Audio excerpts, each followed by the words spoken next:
Thank you. There are no apologies for absence. Okay, minutes of previous meeting. To confirm and sign the minutes of the meeting held on the 19th September. Anybody, any concerns about those minutes? No? That's great, thank you.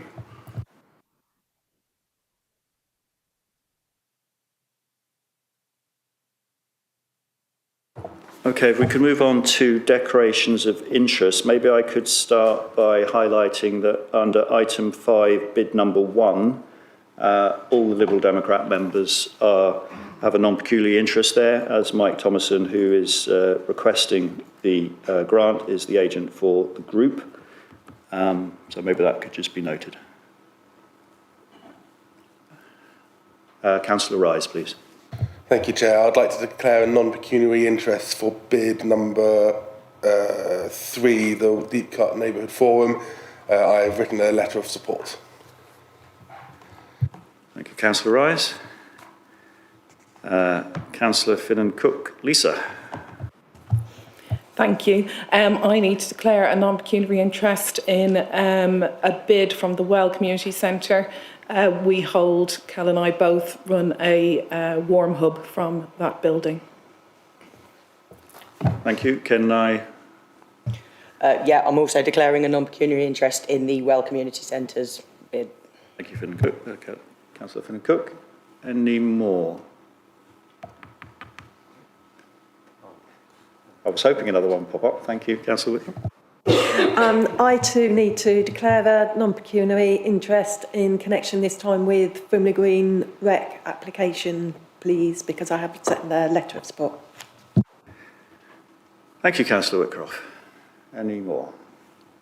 No? Will do. Okay, good. Maybe we could move on to questions by members. Maybe just to remind everybody that if we could have one question each time, I think it'll help the first person answering them, and secondly, it'll help the members of the general public listening to the answer as well. So any questions from members? Councillor Wilson. Thank you, Chair. I note the recent statement by the Council on social media channels about the ongoing conflict in Gaza following the terrorist attacks on Israel. Could you expand on the Council's position, please? And can you give reassurance to the borough's Jewish and Palestinian communities that they are valued in Surrey Heath and will be supported through this tragic time, and that we mourn with them? Thank you. Thank you, Councillor Wilson. When I was elected to Surrey Heath Borough Council 5 months ago, the last thing I expected was to be with you this evening answering questions on matters of such international significance and humanitarian urgency.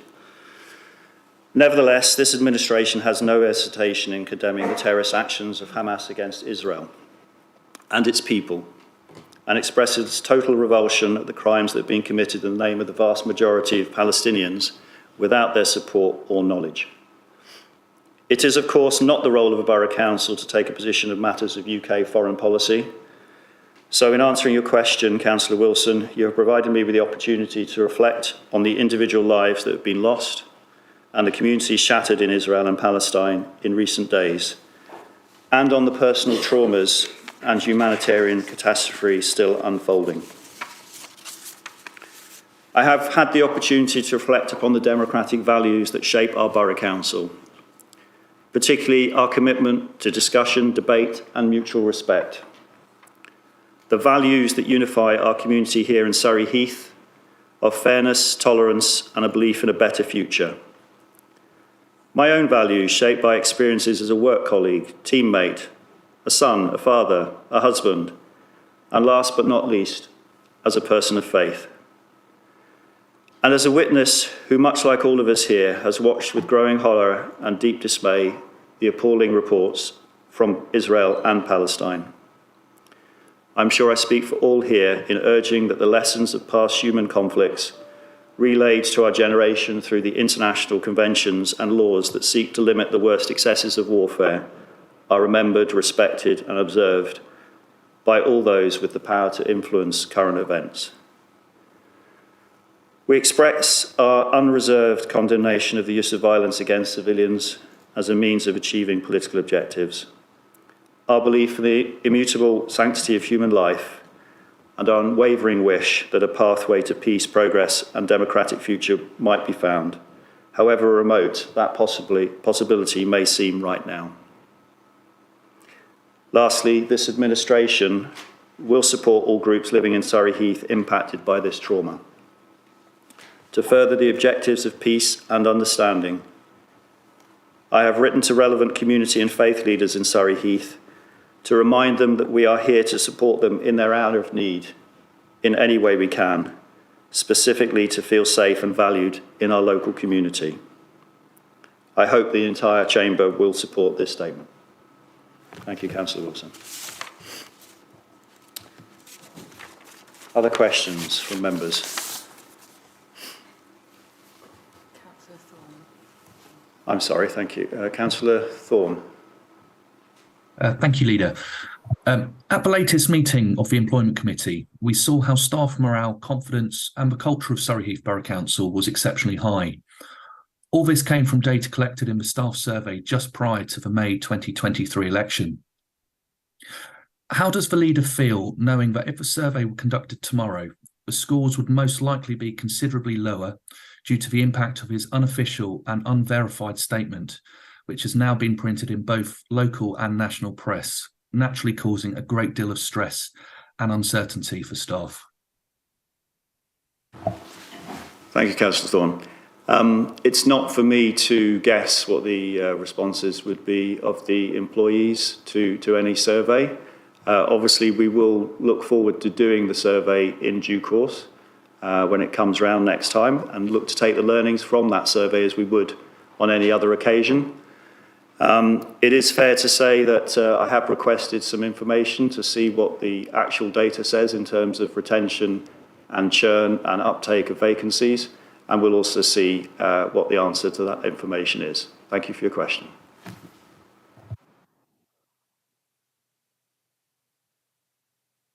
Councillor Garrett. Sorry, I'm having an issue with IT. Gone back to paper. I wanted to bring to the Leader's attention some further comments around his recent numerous interviews and posts as Leader of the Lib Dems and not as Leader of the Council. I note at a recent Parish Council meeting, the report made by some borough councillors was redacted in the minutes. I understand the reason for this was the reports made by councillors gave their opinions as they were not an official statement from Surrey Heath Borough Council. I believe the clerk then sought clarification from Surrey Heath Borough Council. A response was sent by the 151 officer to the Parish Council, which I believe was with information as a point of clarification and not to be shared in the public domain.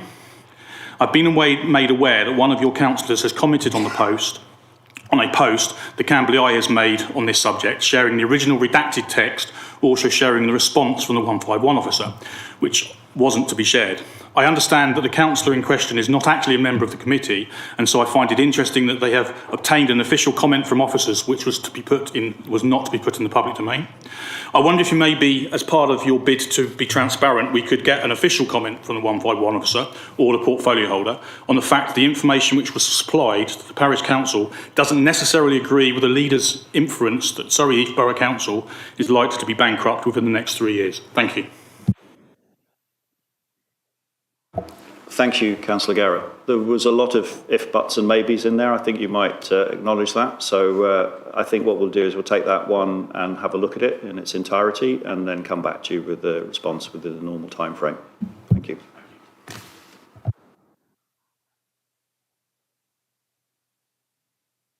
Terribly sorry. Any more questions? Councillor Wilson, please. Thank you. On the 3rd of October, Surrey County Council closed the footbridge over the M3 between Bagshot and Lightwater, and it's caused massive inconvenience for hundreds of people. I've had a huge number of emails from parents, retirees and from grandparents who have now been inconvenienced and more by this. And I just want to, before I ask the question, there's some of their comments in emails. A mother of 2 small children wrote about the absolute devastation this has and will bring to my family. Numerous people said that they were cancelling their gym membership in Lightwater. This is Bagshot residents. They're unable now to get to the gym. One person said that the footbridge was why they chose to live here in Bagshot. The word devastating was in nearly all of the emails that I received. The word lifeline occurred a lot as well, and people talked about how the bridge was essential for their mental and physical well-being. One parent said it was a safe option for children to use on their own to get to play football in Lightwater. Everyone was sceptical about the time frame of 2 years to replace the bridge, and many were sceptical that such a long time frame could be just a pretext to actually never replace it. So I guess my question is probably for the portfolio holder on transport, but for anyone really. Is there anything that the Borough Council can do to help deal with this issue, which is a County Council issue, and the County Council is failing our residents? Thank you. Thank you, Councillor Wilson. Before I hand over to Councillor Ashbury to respond, I mean, obviously as a ward councillor, I'm very acutely aware of the inconvenience to both our own members in Lightwater, but obviously the adjacent ones in Bagshot. And I think it's also an open secret that as an active walker and cyclist, I'm a regular user of said bridge. So yes, it's extremely distressing for all involved. The way this has come about, the way it has been exceptionally poorly communicated by all those involved, be they Surrey County Council or Highways. And quite frankly, the story doesn't quite add up in my simple brain as to what's gone on here. So without further ado, I'll hand over to Councillor Ashbury. Right, thank you for the question. I think we're all aware of what has gone on, and I'd like to thank yourself for the work you've done on behalf of the residents in highlighting this and bringing it to everybody's attention, alongside your colleagues in the ward councillors in Lightwater and your other colleagues in Bagshot, and the work that has gone on. As such, to try to expedite the situation, both the leader and myself have written to Surrey County Council, and we've written to National Highways. Our MP and our county councillors for the area have also written to National Highways. I received a response this afternoon, and Councillor White, who I think is on the video, also received a response today, which he forwarded on to me, so thank you for that. Saying that National Highways are expecting to demolish the existing bridge at the beginning of December, and although they've given no timescales as yet, they are looking to expedite a replacement as soon as possible. In the meantime, Surrey County have agreed to some improvement works on the alternative walking route, although that alternative walking route, as we know, adds an extra 35 minutes to the journey, but at least it will make it safe for people to use, or safer than it is at the moment. As more information comes through, I will obviously continue to share it with all of the ward councillors affected. Thank you. Thank you. Thank you very much, Councillor Ashbury. I think Councillor Thorne, is that a new hand or an old hand? It's a new hand. Yeah, please. Thank you, Leader. An organisational brand is something that can be as precious as eggshells.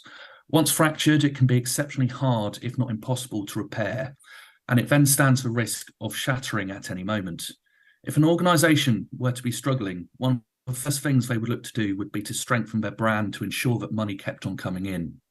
If a member of the organisation, regardless of their position, decided to take a sledgehammer to the brand, they would most likely be sacked.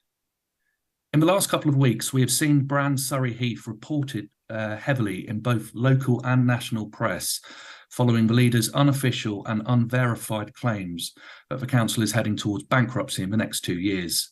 Regardless if you do not believe they are false claims, you have failed to back any of it up officially. Headlines have included local council warns of bankruptcy, push to bankruptcy, and Surrey Heath Borough Council is facing effective bankruptcy. The damage that is now being done to the brand is huge. Company owners in Camberley and across the borough are now getting uncertain to if they want to stay or keep investing their businesses in the area. The other impact will be on getting any form of loans for the council for future projects in the borough, as many companies will not want to lend to us due to the worry we won't be able to pay any of it back. We could also see companies calling in their loans sooner than we expected due to these statements which have been made. In central government, if a comment like this had been made by the Prime Minister, it would send the stock market into chaos. Is the leader on the brink of McDonald-onomics? And do you think because of the continuous damage you're causing to brand Surrey Heath, you should now resign as leader of the council? Thank you. Thank you for the long statement, Councillor Thorne. I have no intention of resigning as leader of the council. The facts speak for themselves in terms of the medium-term financial strategy and the headwinds that have occurred since that strategy was issued. Unlike truss economics, we actually look forward to understand what the consequences might be of the headwinds that are facing us and look to address them. So we're not living in a fantasy world, we're living in a world based on facts and based on the issues that we have to face, having inherited quite challenging financial situation from the previous administration, of which you were not a member, but you're a member of the party. So no, I won't be resigning, but thanks for your question, Councillor Thorne.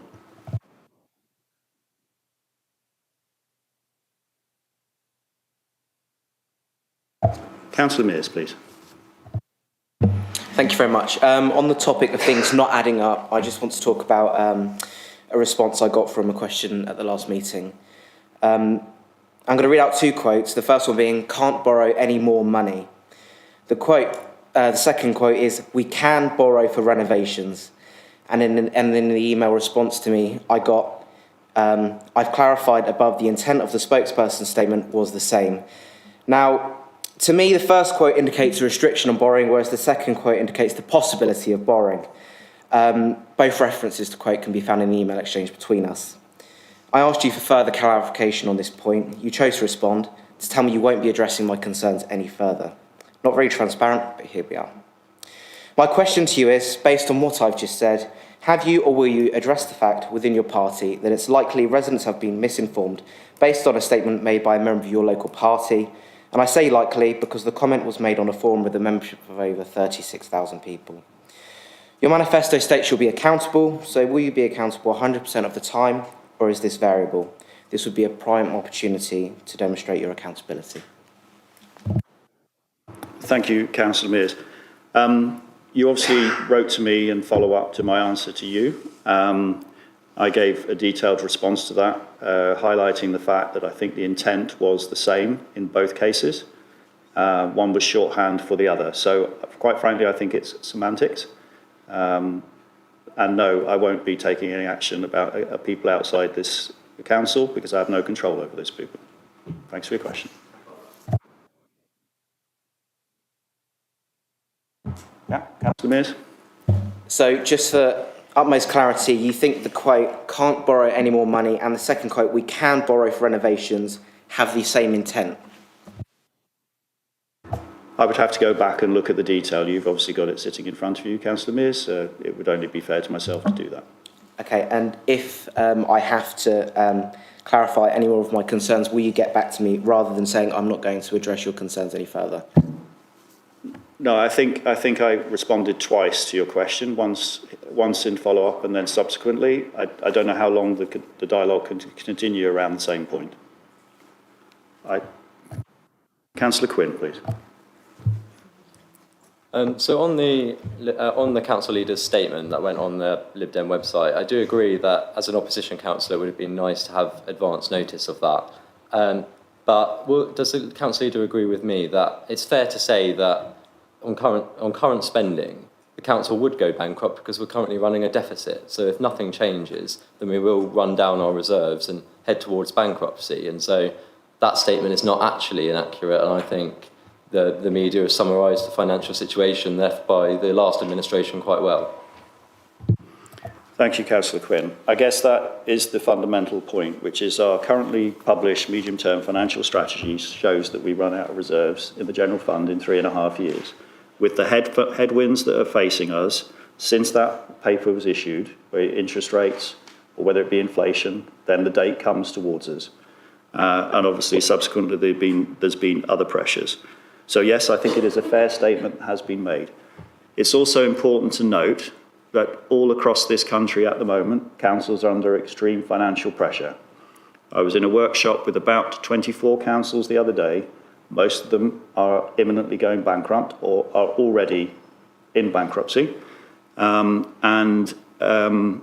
was literally only 2 or 3 that were in a healthy situation and would continue to be for the next couple of years. So it is a general pressure across the whole of the country, whether it be district councils, borough councils, unitary councils, that currently we do not have sufficient resources for the services that we are trying to provide to our residents to ensure good quality of life. Thank you, Councillor Quinn. Chair, just to advise that we're 2 minutes over the allocated time for leaders' questions. Okay, I know Councillor Wheeler has got her hand up, so perhaps we could give her the opportunity to ask one question and then we'll move on. Thank you. I will be very brief, Leader, on the basis that part of my point has already been raised by another councillor.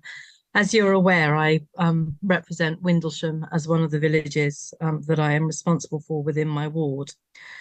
I have been contacted by the Windlesham councillors who feel that the redacting of the report that came from the Lib Dem councillors could be seen as being undemocratic and unpolitical. That said, the fact that Councillor Hode has written in a public domain the information that came back from the Chief Executive, which was meant to be redacted, is undoubtedly concerning in terms of the trust that we must place with our fellow councillors and between fellow councillors in respecting the requirement to keep information confidential.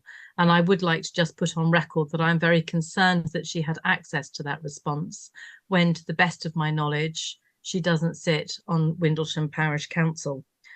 I have sat in this chamber, as many of you are aware, for a very long time. I have a request to the leader of the council and the leader of the main opposition party.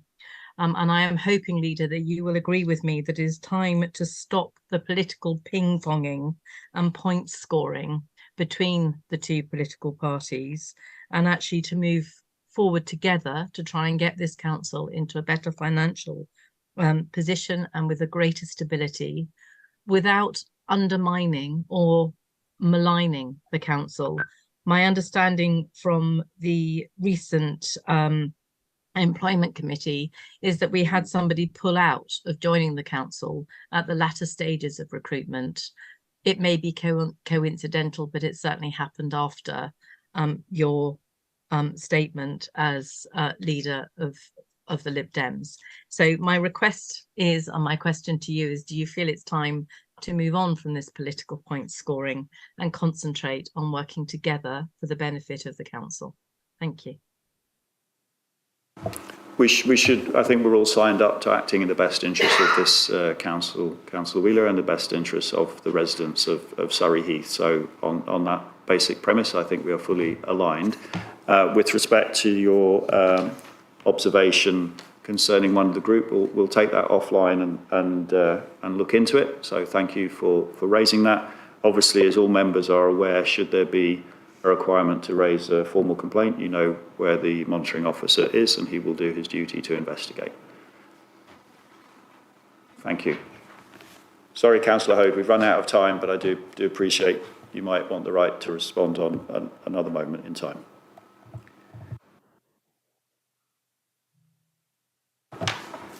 Okay, so we move on to item 5. The local community fund bids. I think a number of members might need to withdraw now. Is that correct? No? I think that is correct. just on a point of clarification, I'm just asking the monitoring officer, do we need to leave for non-pecuniary interest?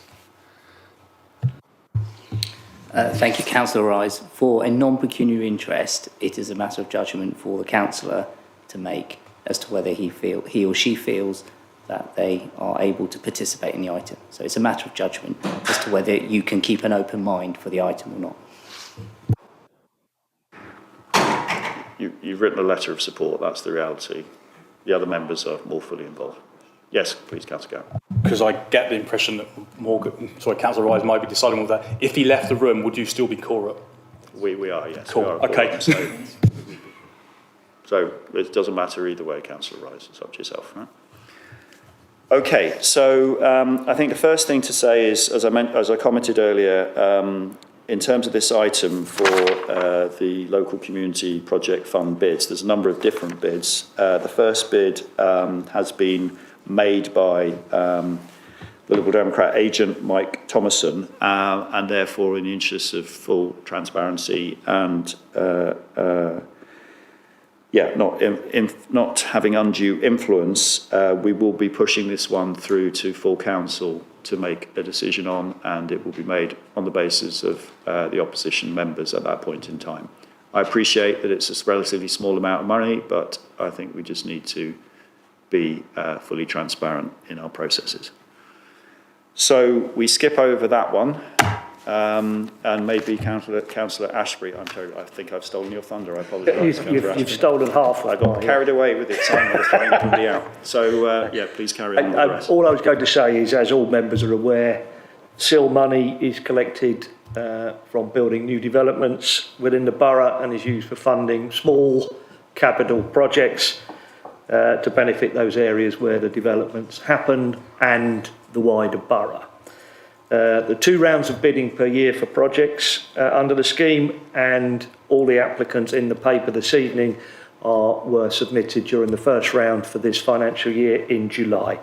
As the leader has said, we will not be considering bid 1 at item 5.5 this evening due to the relationship between the applicant and many councillors, and as the leader has already said, I would ask that this be brought to full council for a vote on the 25th of October.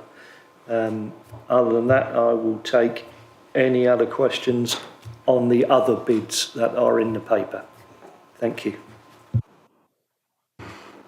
Thank you, Councillor Ashby. Any questions on the 5 bids from any of the members? You got me with that one, Councillor Mears. Yeah, thank you. Good, and nobody on the video side either. Okay, so let me just get myself organised here.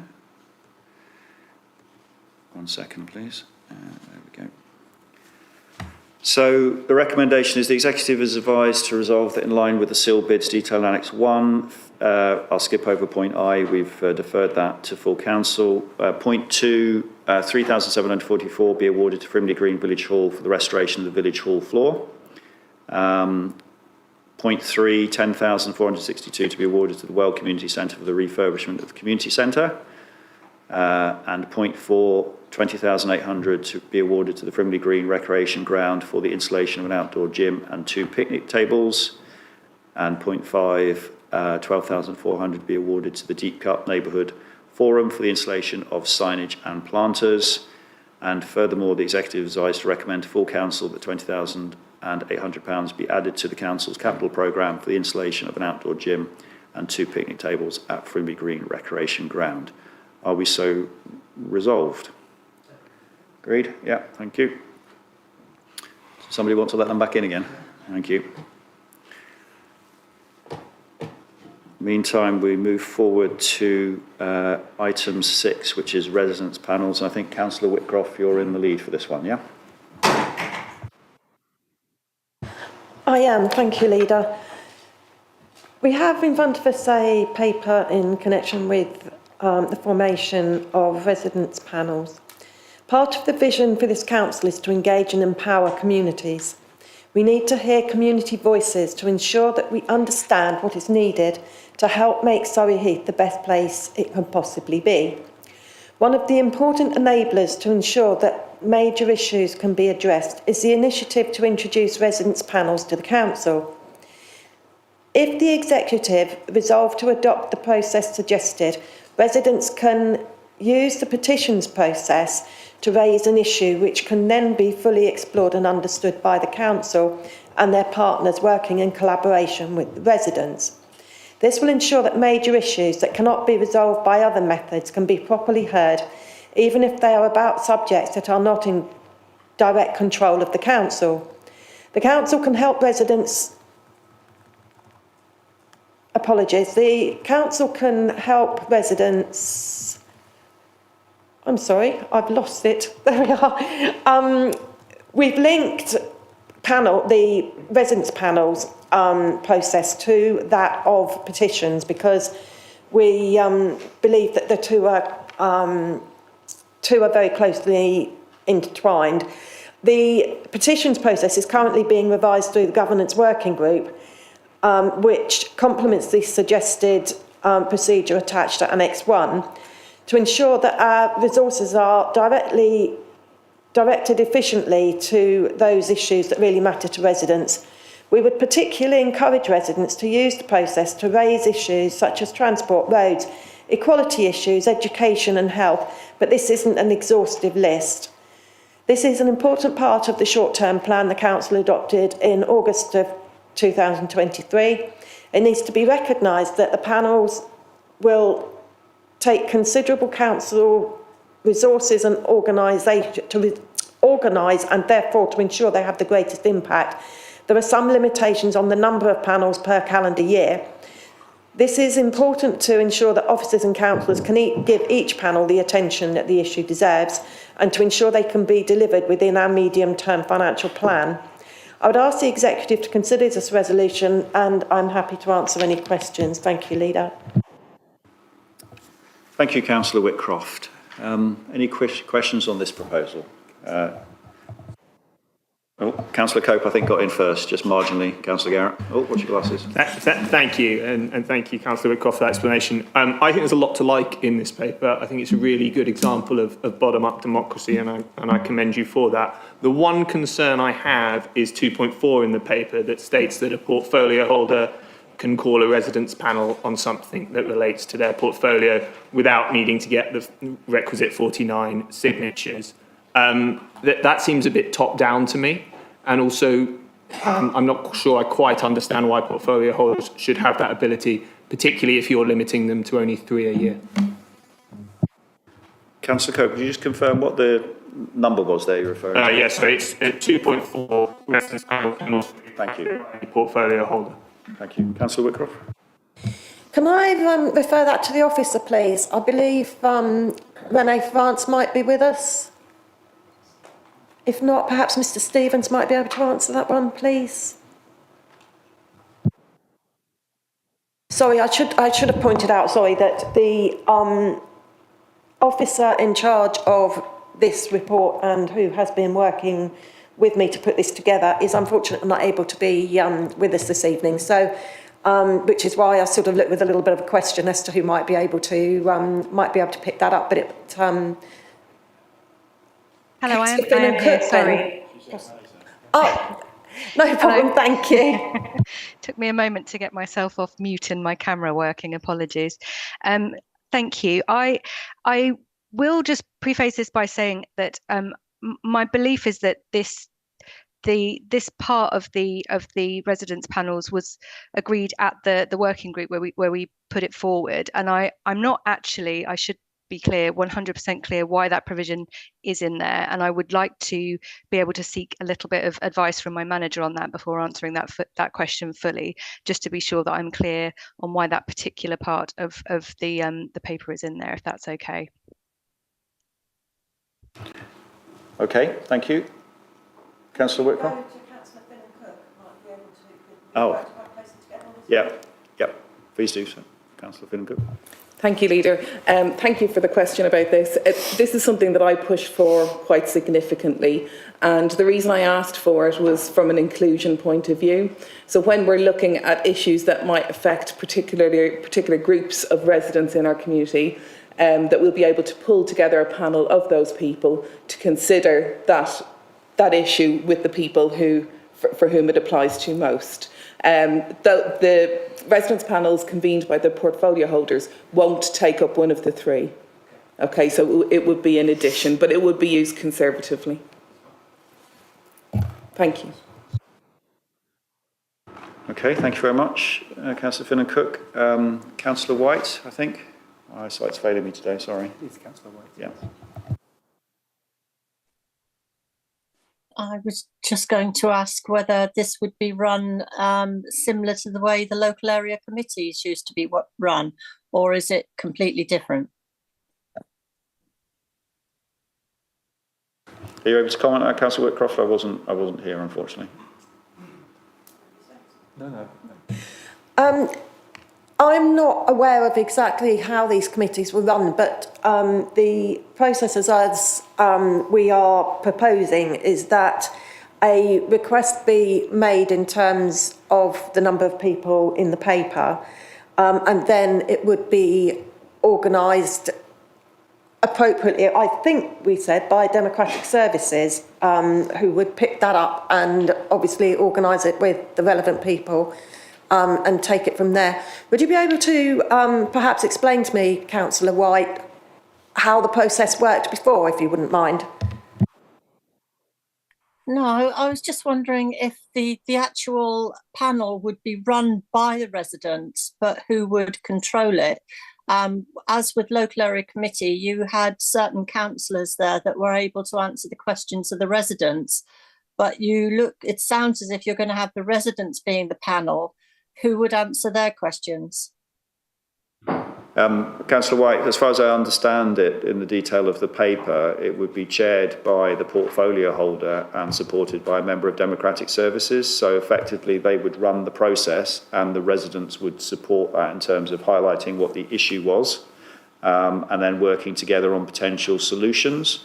And then a recommendation back, I think, to the executive primarily, although there are other channels available to get their ideas back into the process. Does that answer your question, Councillor White? Yeah, thank you. Ms. France? I would just also add to that there is provision for the relevant senior manager that the area relates to. So the residents panel, when it comes forward, there'd be a discussion amongst the senior management team about which area of strategy it most relates to, and that CMT manager would then be available at the residents panel to support as well. Thank you, Ms. France. Councillor Garrett, please. Thank you, Leader. I also am happy to support this, the idea of the residents panels, and obviously have been involved in a governance working group on this, where we have discussed this at length. I have one little concern. With reference to point 4, resource implications, there will be a resourcing issue as each panel requires a substantial amount of officer investigation, support advice and guidance. 5.1 states the cost of the panels will be met from existing resources and officer time. My understanding is that the officers are already stretched, so I'd like to understand, in view of the substantial amount of officer time needed, how this will be dealt with and also the cost implications. Do we have any ideas, for instance, how much an average residence panel will cost? I assume there's been calculations made. And just one slight second question, page 30, fourth paragraph, states the questions that the residents have asked will be put to the relevant meeting. Is the expectation that the resident who asked the original question would go to that meeting as well? So I'm guessing there's the panel and then there'll be a meeting afterwards. Will the resident be going to that meeting to ask the question, or will it be coming from the officers that were involved? Thank you. Councillor Whitcroft? Thank you. My understanding of it is that yes, the residents will be attending. That is, in essence, part of its purpose. In connection with the cost, I am going to revert to one of the officers, please. Mr. Stevens, maybe. Mr. Stevens? Thank you, Leader. Thank you, Councillor Whitcroft. Thank you, Councillor Garrett. The reason it's been restricted to 3 per annum is to ensure that we can meet this from existing resources. Just to pick up on Councillor Whitcroft's response, effectively what will happen is the residents panel will be convened. The relevant lead officer or lead manager will prepare a report that sets out the recommendations from that panel, and that will then be presented to the relevant scrutiny committee. Clearly, the residents can attend if they wish to do so, or watch virtually, but it will be the officer's summary of the recommendations that will be presented to the relevant committee. Okay, thank you, Mr. Stevens. Sorry, that didn't actually answer the question, because that even sounds like a lot of time and effort. So there is going to be a cost implication, which is not, I'm guessing, to be taken from, it says to be taken from current, but I'm conscious that there are already a lot of time. So is there a value, or is it unknown at this moment? Mr. Roberts. Thank you, Councillor Garrett. Thank you, Chair. It was something that the officers looked at. They sought to find a process that delivered the outcomes that were sought, but was done in an efficient way and could leverage existing staff resource and member roles. I think, as the answer that Mr. Stevens gave, by selecting 3, the officers felt that that was a number that could be accommodated within existing resources and that wouldn't lead to an additional cost. First of all, it's great to hear the support from around the chamber on this. I think, speaking for myself, and I'm sure Councillor Whitcroft, it's great when we get that kind of alignment across the chamber. There is an element of this where we need to suck it and see, and try it and see what the issues are that go through this process, and then learn from it. And a bit like everything in life, we'll then reflect as to whether we need to make any changes or adjustment. It's also fair to say, which is a brief discussion Mr. Roberts and myself were just having there, that, listen, if we find one of these pops up and it's of significance to our residents and it means that we have to then change the annual plan, then we'll change the annual plan to accommodate it, because what might pop out of here might be more important than something we have in the annual plan. So I'm of the view that we give it a go, and then we could take soundings, and I think there is a group there. Obviously, Councillor Whitcroft, it sounds like Councillor Finnan Cook are on as well, that can reflect on any learnings that come out from giving it a try. Okay, so if there's no more, I think we'll move forward to whatever it says we have to do here. Hang on, I'll find the magic words.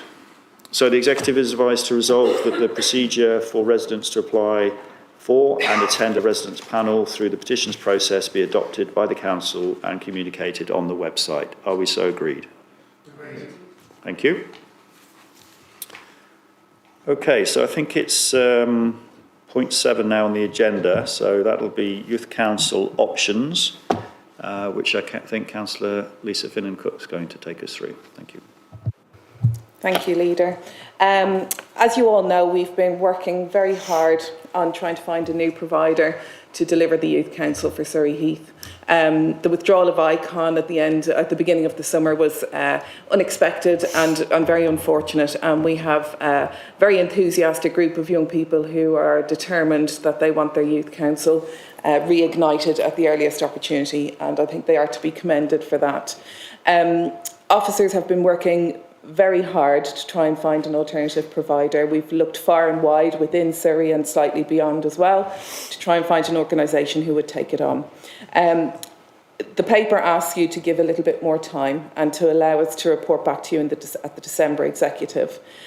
Since the paper was published, I do have an update for you, actually.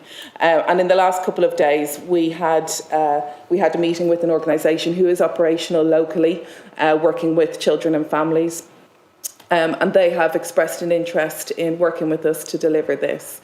They've now been provided with a draft service delivery plan, which they've taken away and they're going to consider. And there is another meeting booked in for the beginning of next month, so in a couple of weeks' time. So I'm delighted that there's some progress happening, and I'm keeping everything crossed that we'll have some better news for you in December, should you resolve to allow us to keep working on it until December. Thank you, Councillor Finnan Cook. Any questions from anybody? Councillor Rise, you were hot out of the blocks. Not necessarily a question. I just want to put on the record my thanks for Councillor Finan Cook's work on this and the leadership she's done on this issue. She's been pretty forthright and heavy, and not heavy going, but she has not been willing to stop. So I really want to just kind of put my official thanks on the record for the work she's done on this. Thank you. Very good. Thank you, Councillor Rise. Councillor Quinn? Yeah, I really want to echo Councillor Rise's comments about Councillor Lisa Finan Cook's work on this, and also the officers at the council. However, I just want to clarify that I really think the Youth Council is really important, and I think that the council does as well, because of the motion that we passed unanimously in July. And should, let's say, the provider we're talking to, should that fall through, I really think the executive should seriously consider running this service in-house and employing a youth worker to do it. And we've identified some funding already that could support that. And I just want to ask whether that is something that we're still considering if the provider falls through. Thank you, Councillor Quinn. Yes, it certainly hasn't been discounted as a possible way forward. Nothing has been discounted at this point. So please be assured of that. But it is our preference to try and find an external provider with the skills to deliver it properly. And can I just also extend my thanks to Mrs. Kipping and Ms. France for their time and effort that they've put into this. They've been extraordinarily determined, as I have been. Thank you. Very good. Thank you. Lots of thank yous tonight. That's excellent. Councillor Garrett. Thank you, Leader. Obviously, we support this. Obviously, it was a unanimous decision when the motion came up. I have got a question, though. With reference to point 3.1, temporary funding has been identified from the UK Prosperity, the amount of £15,000 for the 23-24 financial year. I note at the P&F meeting on the 13th of September, agenda item 6, appendix 4, which I know you haven't got, gave an update of the UK Prosperity Fund. I note there was no mention of the EU Council funding in the second year funding. My understanding is that it is not possible to change the projects funded once they've been set. If you are in a position to do so, which of the previously highlighted projects are we deciding not to fund? Because it's not there. So if we're taking £15,000, if we're allowed to do it, and having been involved in it, I know that's difficult, what are we going to drop? And my second point is, and I'm assuming this to be the case, knowing how dogged you are, have we kept the Youth Council in the loop? Because if we're saying now December, that's obviously 3 or 4 months after they've started. Thank you.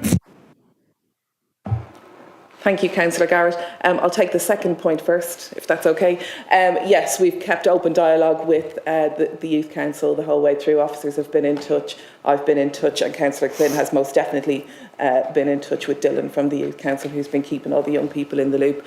The hope is that that will keep them engaged enough so that we see them when we're able to get it operational.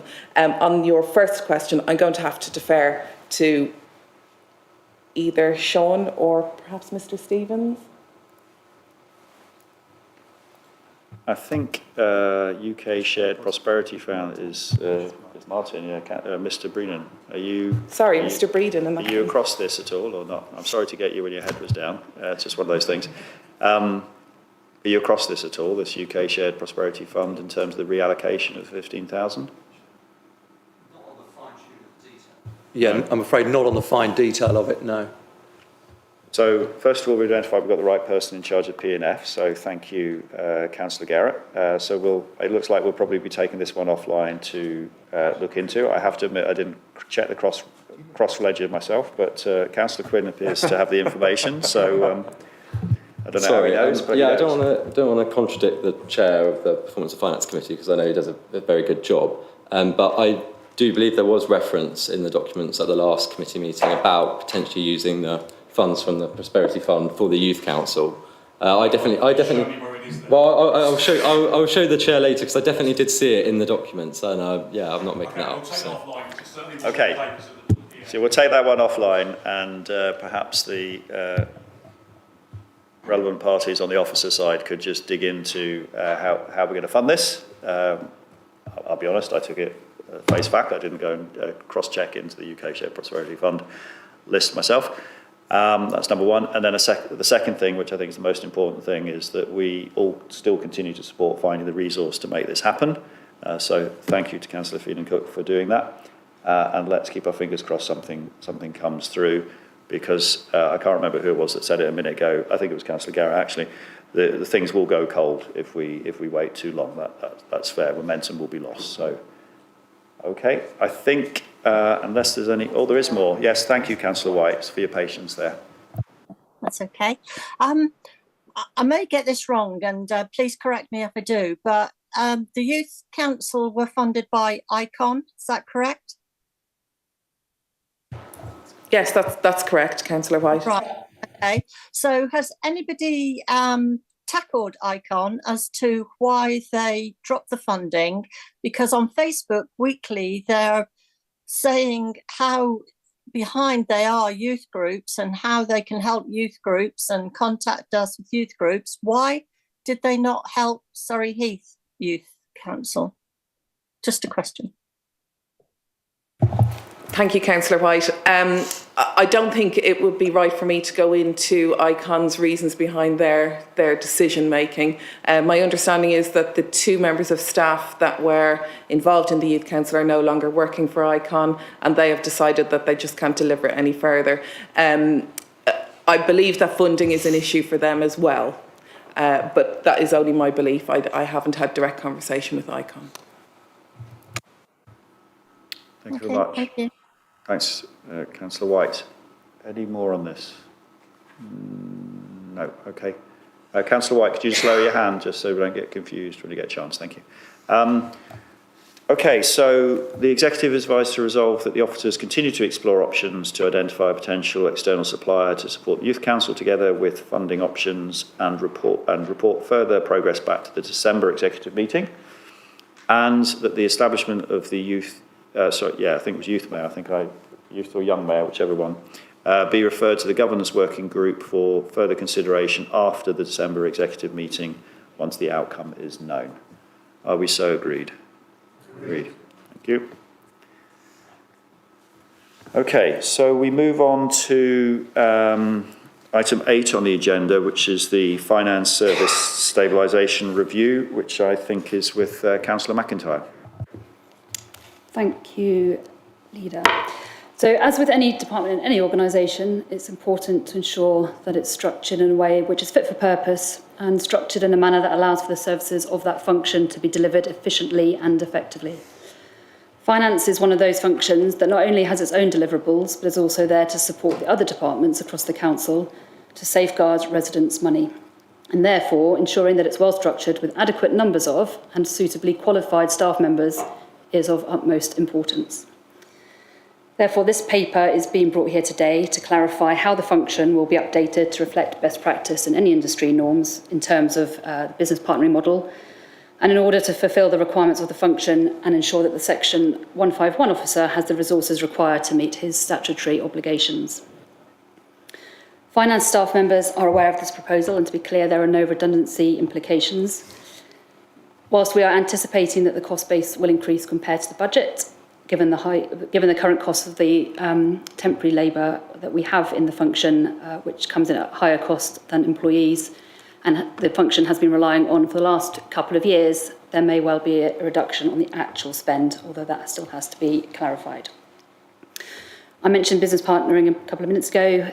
This model will seek to empower budget managers and to ensure that the budget process is smarter and more risk-focused. It will allow for greater analysis and financial planning, and it will give space to other members of the team to catch up on the outstanding financial statements, and will allow items in the peer review to be addressed, such as strengthening of the procurement and contracts team. It's also important to consider the future stability of the finance function and the needs for succession planning.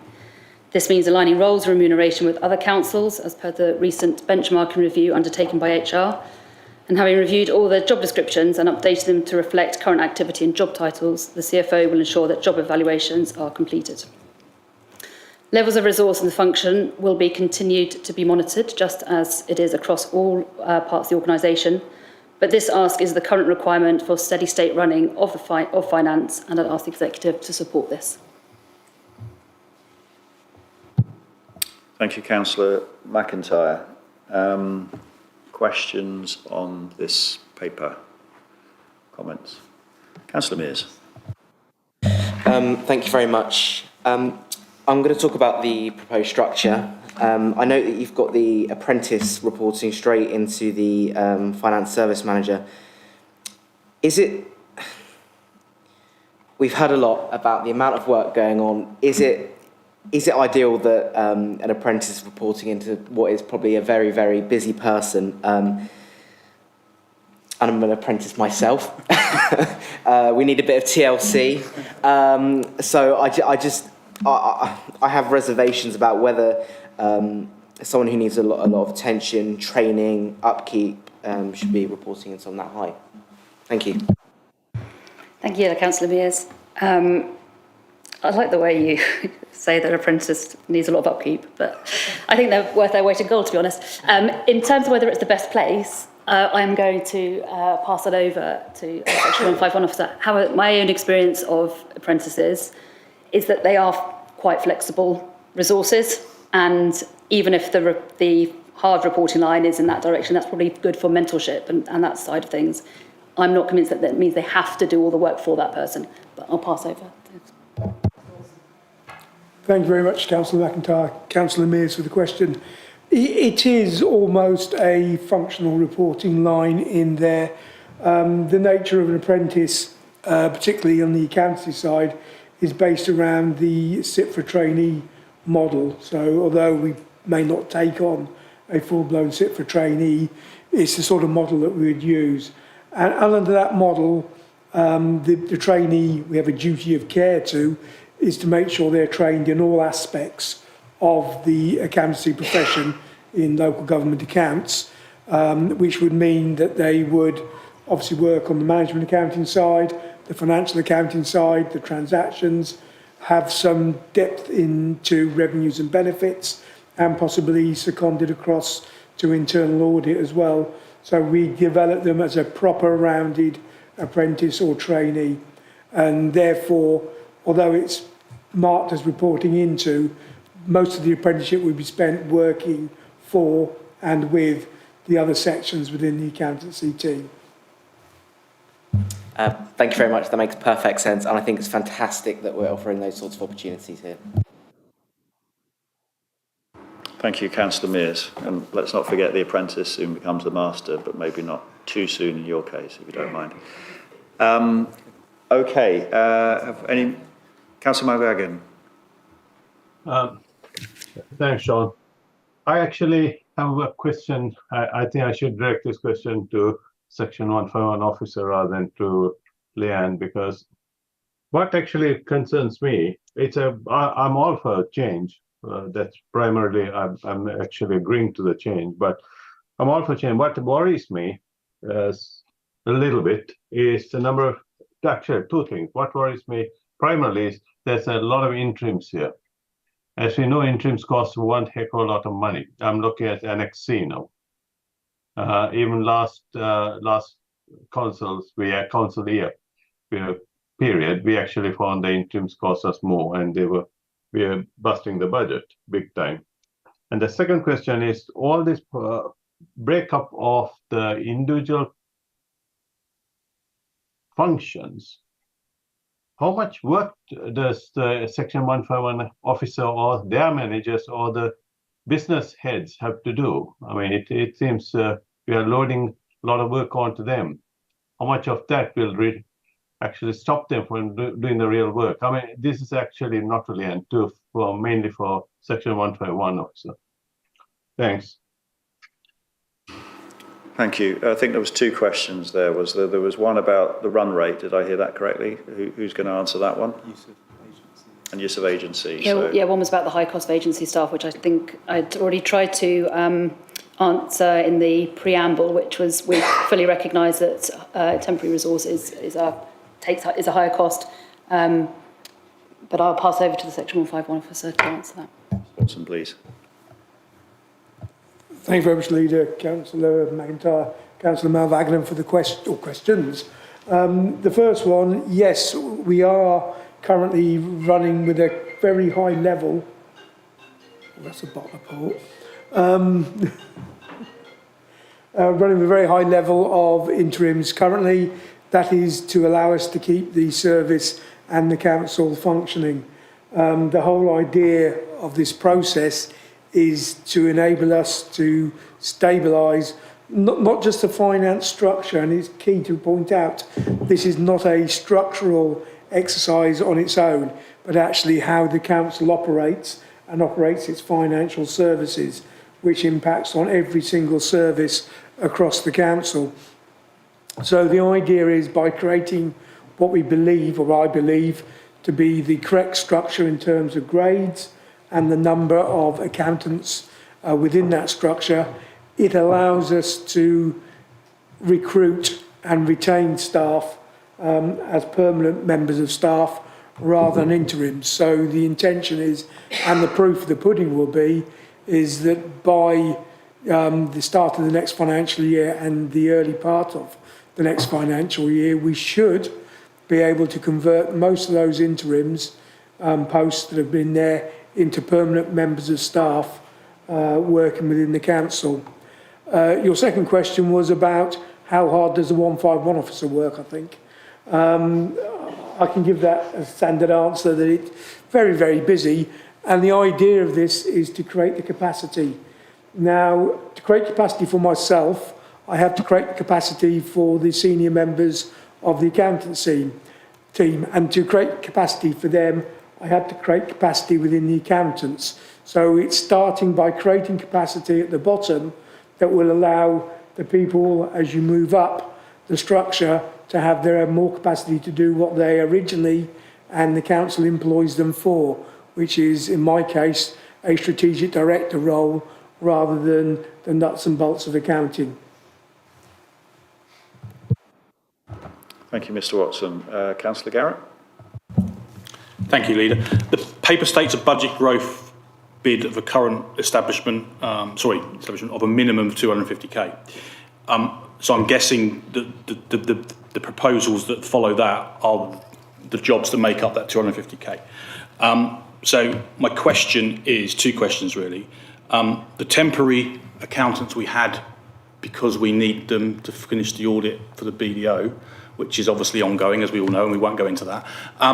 Once that job has been completed, will there still be a role for those staff that we're now making permanent? First question. Second question, is there a maximum? Thank you. Thank you, Councillor Garrett.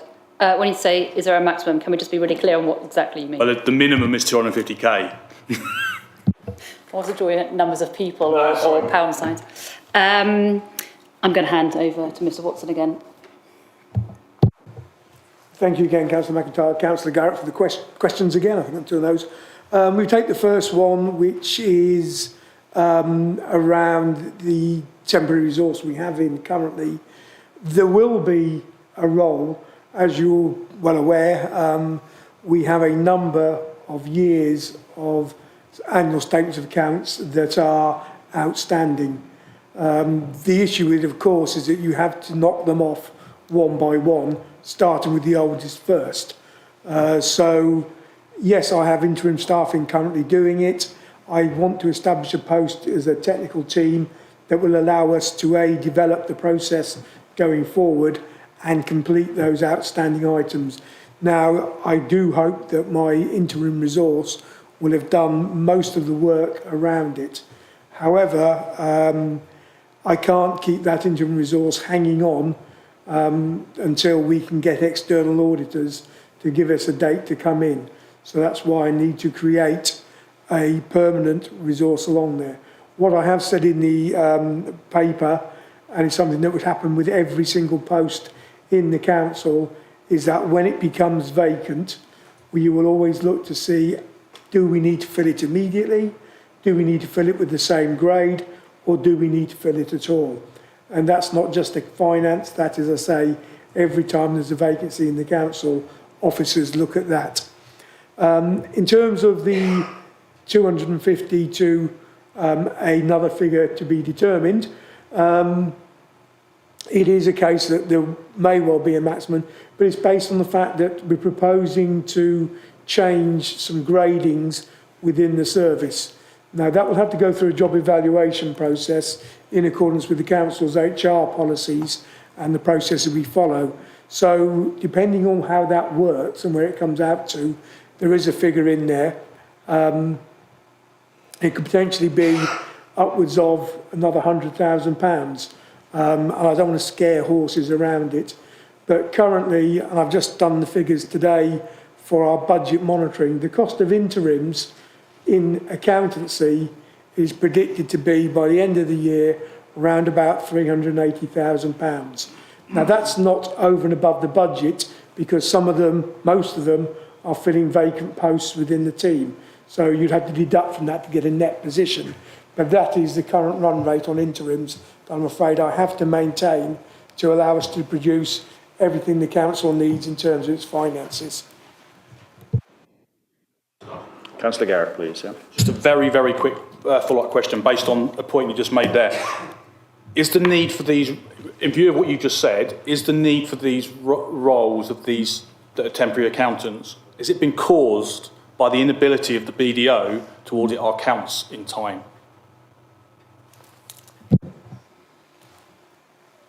To be totally honest, no. It's we could have produced the accounts and we could have just waited for BDO to turn up. It's been caused by the fact that we can't manage to recruit and retain long-term accountants within the team. So ideally, if we could have done that, it wouldn't matter when BDO turned up, because we'd have an experienced, knowledgeable team in place. So no, it's not BDO's fault in this one. Thank you, Mr. Watson. Could you just clarify from my perspective that this issue of retention within the finance department has existed before any recent statements I made about the council finances? This has been a long-term issue around retention and recruitment within the service. We have been running interims possibly for the last 2 and a bit years within that team. It's been made worse with the recent departure of the chief accountant, but that also presents an opportunity where we can look at what the structure looks like going forward.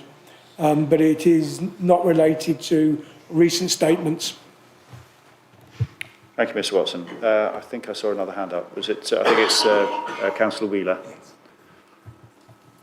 Indeed, thank you, Leader. I just wanted to check that we had explored the opportunity to share resources with neighbouring borough councils, and also to ask whether or not, if we are successful in, if this motion is passed by the executive and we are successful in recruiting people, that we look to outsource some of our ability to complete these services to our neighbouring councils. So both of those, thank you, Councillor Weir, for your question. We have had those conversations, and Mr. Watson and myself were again talking about that earlier today, as whether it's something that we would want to explore, but that would all be part of a longer term plan and part of the budget process. I don't know if Mr. Watson, you want to add anything else to that? Thank you, Councillor McIntyre. Councillor Wheeler. The issue, of course, is that we are not unique. We are not alone in having a backlog of accountancy issues. We are not unique in being able to recruit people. Now, ideally, it would be great if we could say to somebody, please come in and do all our accounting for us. The issue, of course, is that if you do it with an external provider, it will be at a massive cost. Hence why we're using the interims as best we can. If you do it with another council, they just don't have the same resources available to do it. They've been through the same process of funding reductions and trying to be as effective and as efficient as possible, and they don't really have capacity for their own accounts and accountancy function, let alone take on ours. The attention that, or possibility of a shared finance service is something that may be addressed by the council, but it's potentially, I'm not going to say that's on my pay grade because it's definitely not, but it's something that would have to be discussed by a wider discussion around does the council want to enter into shared service arrangements. Thank you, Mr. Watson. Mr. Roberts. Thank you, Chair. Just to follow up a little bit more detail on what Mr. Watson said. So we have been approached, certainly in the last 18 months, from other neighbouring councils seeking our support for their finance functions, because I think, as Mr. Watson said, we are definitely not alone or unique in facing significant challenges recruiting to these key posts. What's very good is we have a very good track record as a council of working in a variety of ways with different organisations, either running services on their behalf or inviting them to run services on our behalf on a very pragmatic basis. And I think going forward, we will look at every opportunity on its merits. And if we believe that it offers Surrey Heath Borough Council a benefit, then I think we will be happy to explore it. Thank you. Thank you, Mr. Roberts. Any other contributors? Okay, maybe just a couple of comments from my side. So, as Councillor McIntyre reminded us all, finance is a statutory function of the council, and it's important that we give the Section 151 officer the resources they need to do their job effectively and efficiently for the benefits of our residents. I think, as we've discussed a few times, even today, there are some financial challenges ahead of us as a council, and therefore it's important we know where we're spending our money, and when we spend our money, we spend it wisely. And I believe that the structure that Mr. Watson is proposing will give the necessary support to the service leads and help us make the right decisions going forward, whilst clearly understanding the situation going backwards as well for the benefit of our auditors and others. So from my side, very supportive. I also personally like the increased focus on procurement. If we can squeeze a little bit more out of our suppliers, then obviously it allows us to keep doing the things that we want to do for the benefit of our residents as well. So that will be an area for focus with the new structure.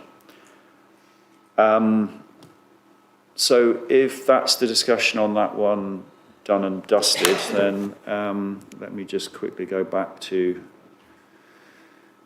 So the recommendation is the Executive is advised to resolve that the point one, the actions proposed by the Council's Strategic Director of Finance and Customer Services, the Chief Financial Officer appointed under Section 151 of the Local Government Act 1972, set out in the main text below and summarised at Annex A, be supported. The budget growth bid on the current establishment of a minimum of 250,000 be considered as part of the budget process, reported to full council in February 2024. And under point 3, the cost of supporting the council stabilisation of its finance functions in the current year be noted. Are we so agreed? Agreed. Thank you. Okay, so we move on to item 9 on the agenda, property update, which is with me. Just 1 second while I find the supplementary report.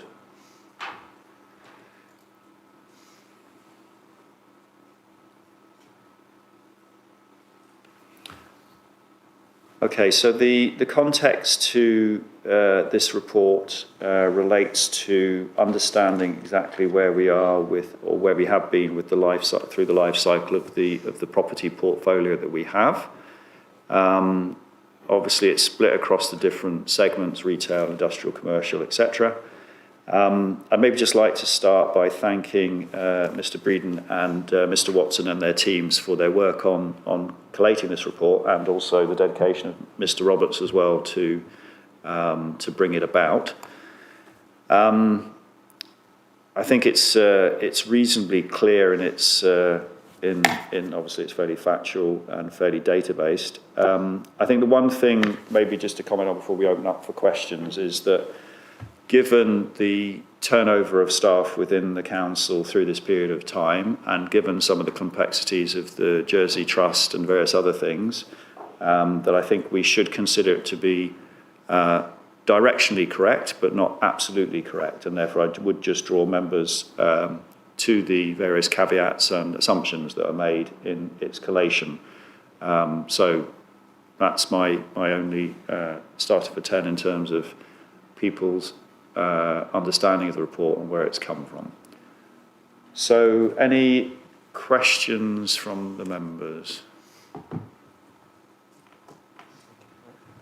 I think Councillor Garrett got ahead of you there, Mr. Wilson, Councillor Milson. Mr. Garrett. I tried to make sure I wasn't the first one to put my hand up that time. I apologise, it's a little bit long, but it's, there is a question. I read this report of interest and look forward to the report coming to the Performance and Finance Committee annually. I would also like to thank the team for pulling this together. It is good to see the total income from retail still coming in at over 2.6 million annually after operational costs are taken into consideration, and the Square is still holding up, especially under some difficult times within the retail market. A lot of this is down to the E&D team continuing to bring in a mix of big name retailers and independents alike who obviously want to come to Surrey Heath. Also great to see that the industrial and office portfolio continue to bring in a healthy income with a total from all properties owned by the council of just over 6.3 million. The interest rise in recent years has certainly had its toll on the financing of the debt, which is why, as highlighted in 2.3, the planned drawdown of 23-24 of 2.2 million to offset the current high interest rates was a sound one. And as of 31st of March, the interest equalisation reserve stood at 7.3 million, obviously as all in the paper. I just wanted to speak about, so point 4 on the table shows the forecast income from the Square and House of Fraser. I want to start by pointing out the figures for 22-23 of 2.225 million differ from the figures in 2.1, which show 2.257. So I don't know if there's a bit of a mismatch there. I note that the 24-25 income goes up to 2.6 million and back to 2.4 million 25-26, then dropping for 26-27 and 27-28. It would be good to understand what the forecasted drop is based on. I appreciate the officers have obviously put a lot of time and effort into this paper, but it is a shame that it's come to executive without forecasted figures for the industrial and office items in the portfolio so we could evaluate the whole picture. Finally, I'd like to note the points highlighted in 10.3 of the section 1.1 officers' comments, and I quote, the full impact of any valuation changes on property assets will only be recognised when these gains or losses are crystallised as on disposal. So just a couple of questions there. Thank you. I think, Mr. Watson, most of those are aimed at you, if you can assist. Oh, sorry, maybe not. It might be Mr. Breeden. Yeah. Mr. Breeden maybe first. I think maybe some of them with you. Sorry, apologies, Mr. Watson. Thank you for the question. I'll take the second one first, which was about the forecast and why it's moving around in the future and what it's based on. So our third-party asset managers for the Square, with the scrutiny of our own in-house team, have done a line-by-line business plan forecast going through tenant by tenant, and they broadly adopted the estimated rental values used by our third-party valuers in their annual valuations. And then we've overlaid assumptions about which tenants are likely to renew, which ones are likely to vacate, what void periods will be in place on a tenant-by-tenant basis, and then overlaid any non-recoverable costs. So it's quite a detailed exercise. It's obviously a forecast, looking forward several years, but that's the way that has been built up.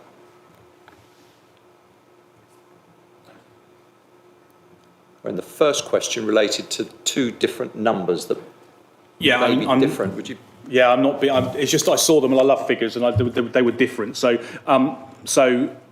what have I got? So on table point 4, table shows the figures for 22-23 as being 2.225, and in 2.1 it shows 2.257. So there's just a difference. I mean, it is a small difference, but it's still £25,000.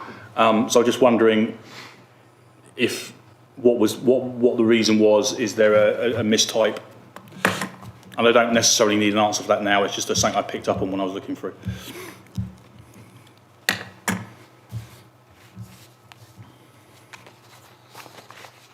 Take that one away. Sorry, just to clarify, 22-23 and 2.2 is 2.7. Sorry, is. Are you talking about House of Fraser and Square combined, Councillor Garrett?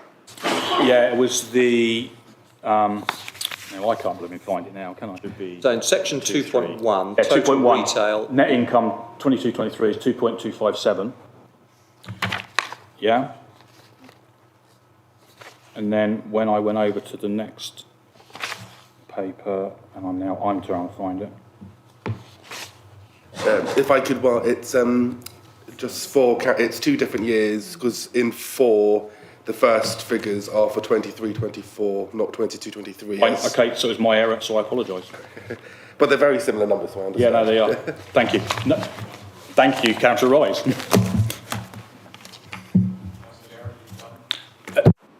Yes. I think it was Councillor Wilson next. Thank you. Thank you, Chair, and thank you to everyone who prepared this report. It's been really useful, and it's exactly the kind of things that my residents are interested in. I was literally stopped in the street today to ask about some of the material that happened to be on this report, and now it's public. I can point the resident straight to our website to have a look at it. One small point, the final paragraph, 13.6, talks about community engagement, and I was talking to a resident on one of the streets of Windlesham today, and it talks about community engagement on how we'll redevelop Camberley Town Centre. Have you considered how important it is to involve communities of residents outside of Camberley on this project? Because I think it would benefit everyone if there was more attraction for residents outside of Camberley to come and visit the town centre. I mean, we are paying for it as well. Thanks. Councillor Wilson, that was the rest of me, was it? I apologise, I had my head down looking at the report. Sorry. To either, whoever's best to answer it. Are you okay to answer that, Mr. Breeden? Thank you for the question. Yes, I mean, alongside the normal statutory consultations that will need to be done as part of any planning application, which invite opinions from, there's no geographical limit to where one can make a comment on that. We will be looking to do further consultations as and when we've got some proposals that we want to share publicly. So we're still in that process of preparing those proposals, and then we would look to share them with the public and invite viewpoints on them, certainly. Thank you, Mr. Breeden. I think it was Councillor Cope next. Thank you. Thanks, Leader. Just a couple of questions. Firstly, just sort of for my own information, I note that there was quite a sharp drop in the income from the office portfolio in 22-23, and I was just wondering if we could have the background to that explained. And the second question is, I agree with the comments that it's great to see a report like this coming to the executive, but it feels a little bit rushed, because without the projections for the industrial portfolio, which I would imagine is stronger performing, the picture is incomplete. So I just wonder, what is the reason for picking out Square and Park Street for projections? And would it not have been better to have a complete picture and maybe bring it to a later executive? Thank you, Councillor Cope. I think the first question related to... Just the office figure for income for 22-23, it's 800,000 less than the year before, and I just wondered why that was. Thank you, Councillor. Mr. Breeden. Thank you for the question. It largely relates to the Theta office building, where a significant tenant vacated. Most of that space has now been relet. Still got some vacancy in there that the team are working away hard at to address, but that's the reason for that.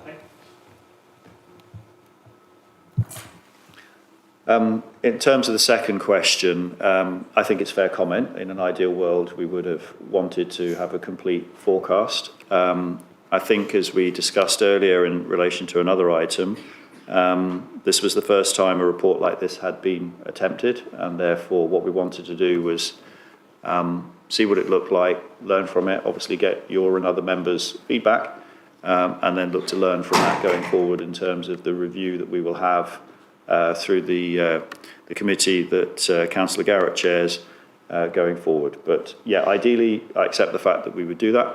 I think just as a matter of fact, in terms of the capital that was invested, this does cover the majority of it, because those were the largest acquisitions. And that in itself is part of the issue with the portfolio, is it is quite skewed. towards retail in terms of the capital that was invested. Yes, Councillor Rise, and I have noticed we did have Councillor Wheeler, but one's dropped off, but we'll come to the upstairs in a minute. Thank you, Chair.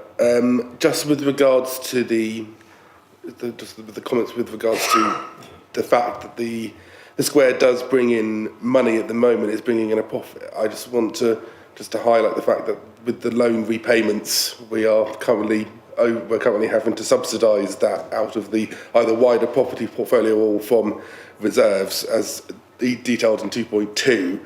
And Mr. Watson knows the question that he's already answered before. I just want it on public record that is it likely, because in 22-23 the net income is minus just under minus £800,000.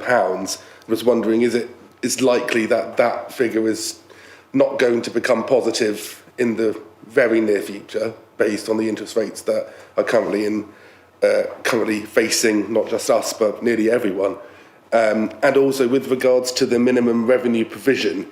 And I just would like to ask: is that currently set at the correct figure? Are we paying a sufficient amount to service that provision? And I'm those are my two questions. Thank you for Mr. Watson. I see my earlier instruction about people, not just yourself, everybody, about trying to ask one question at a time is not working very well. So, but maybe we can note it for future reference that it does make life easier, I think, for the people answering the questions and for the general public if we can keep it to one question, and we'll go around as many times as we need to, but it does make it much simpler for everybody involved. Mr. Watson, but you're certainly able to answer two questions at a time.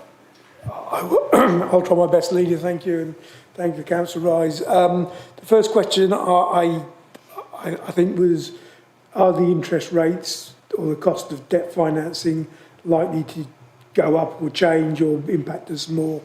We put a provision in the medium-term financial plan that we set at February Council that allowed for a drawdown of reserves in 24-25 as well. That was based on the projections we had at the time around interest rates. The forecast is still that interest rates will at some point start to drop off, but the indications are now, from the information I'm getting from our advisors and from the various websites you can go on to look at these things, is that it's not likely to fall quite as fast as originally anticipated. I would therefore expect that although we won't cost us a great deal more, and we have, where possibly forward dealt, a lot of our deals in terms of the short-term rollovers at beneficial rates, as they unwind, we will probably expect to see a higher, not a higher rate, but the current high rates running longer than first anticipated. So obviously when we set the budget for this February 2024, there will be a need to look at what we draw down from the equalisation reserve for the next couple of years going forward. But until we get a better idea, and I'm hoping that we're going to get some better forecasting coming out in time for the autumn budget statement, which is when the big guns of the forecasters tend to target their predictions, which will then fit into our budget setting. Your second question was, and you have to remind me here on this one again, was? On the minimum revenue provision? Yes, minimum revenue provision. This is an amount we set aside from our revenue budget to finance debt. It doesn't actually get paid to anybody.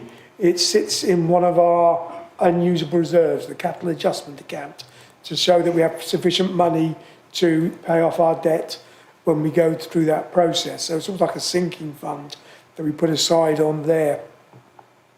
It's calculated in a number of ways. You used to be a standard, let's just take 4% and assume 25 years. Far too simplified, didn't really react to what the current markets are saying and doing. So we're allowed to almost pick our own rates dependent on the life of the asset. What it has to be is a prudent level. Now, some of our loans are set as maturity loans, which is where we make the revenue provision and put the money in our accounts.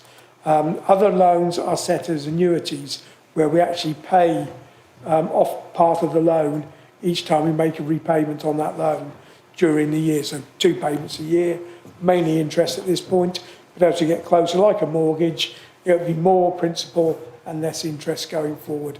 So that's the other type of loan that we have. Across the mix, we do that. So the question you're asking, is the provision right? It's calculated in accordance with the guidance we get given. I believe, and it is almost a decision made by myself as a 151, but then ratified by our auditors, that we are making adequate provision on there.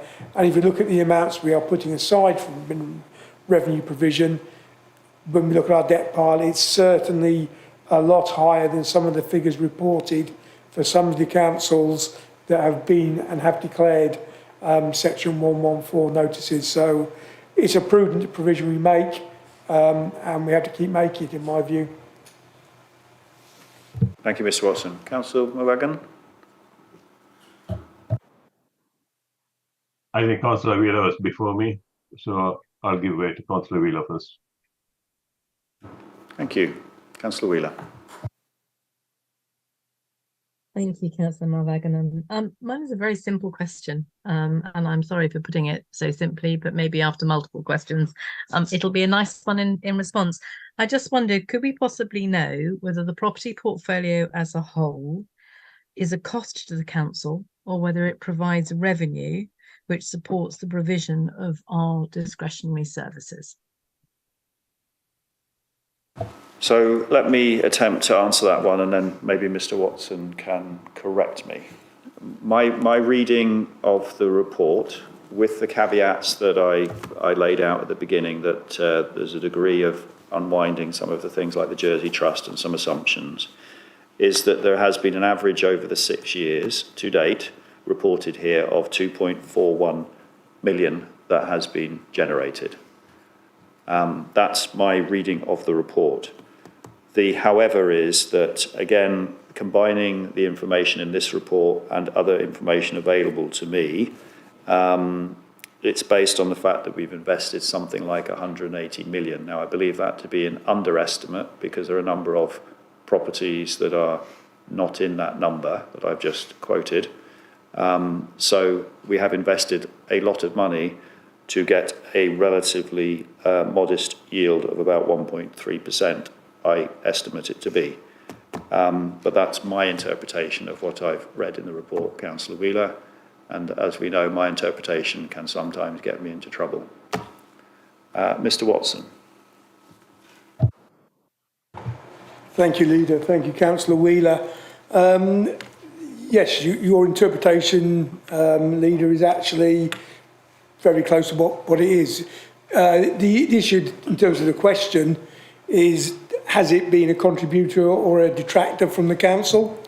It depends on what happens in each year and the cost of borrowing. Because we have a series of loans that are not, the loans are fixed rate, but they're not longer term loans. So where we have a long-term loan, we know for sure what the fixed rate is around it, and you can say there's a weighted average of that. I think it's about 2.74, our current weighted average on our long-term debt. But the short-term debt fluctuates.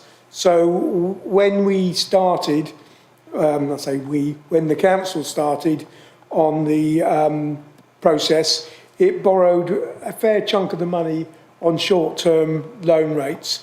These loan rates at the time were really low, sometimes around 15 basis points.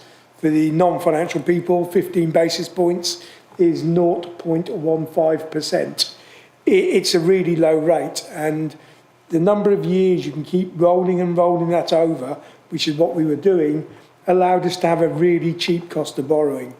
So at that point in time, I would suggest that the council income coming in was actually in excess of the cost of debt financing and debt repayment. Now, obviously, you also have other costs coming in, so the costs of the service team that we don't show, because they're generally sunk costs. We have that team anyway. Although you could argue no portfolio, no need for a team, but it's also the regeneration aspects of the council and its ambitions that needs the team in there.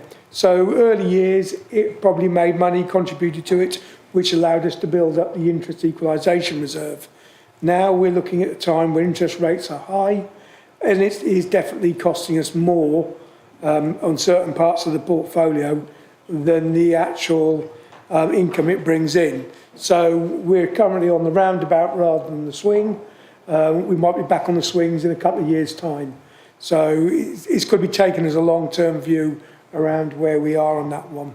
So yes, your assumption, leader, is probably quite clear that the average coming through, but it's the cost of borrowing that's actually been less over that period of time that's allowed us to contribute to reserves or potentially contribute to the council's bottom line. Sorry, thank you, Mr. Watson. Councillor Mulvaghan.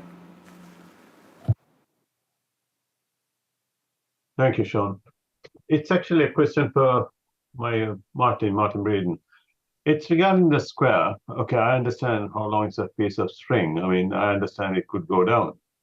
I suspect not, but let's assume it goes down. What you don't show there is what are we going to do with the House of Fraser property? House of Fraser property, I assume it's a 43 to 57. Correct? Okay, you answer me when you're ready. For the income from there should be somewhere. It's not shown. And I presume this is a closed meeting, we can discuss this. I presume it depends on whether the council is moved into House of Fraser, all that jazz.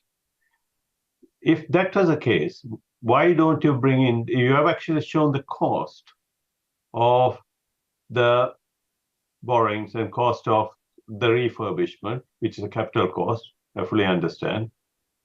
If you're going to show like with like, I think whatever income we get from the Knoll Road property, if that's a plan it is going to happen, you should put in an assumption of that income. Because what I see here is a totally mismatched sort of forecast. I hope, am I right in assuming all that, Martin? Sorry, Mr. Breeden. Thank you for the question. Yes, the House of Fraser building is 43 to 57 Park Street. Also includes the National Westminster Bank tenants as well in that building. In table 5, there is the capital cost there of fixing the roof and removing the asbestos from that building. But you're right, there's no capital expenditure for the regeneration of that building. And the reason for that is because we haven't settled on which course of action we're going to take on that as yet. And for that reason, because the capital expenditure that's required to regenerate that building and get new tenants in isn't in there, neither have we showed the income. So until we've got that settled, we took the view that it would be inappropriate to put that in that table. Yeah, I think your point is well made. I think the intent was that we keep the building safe, and that's more or less what has been put in there in terms of dealing with the asbestos and making sure that the roof is viable.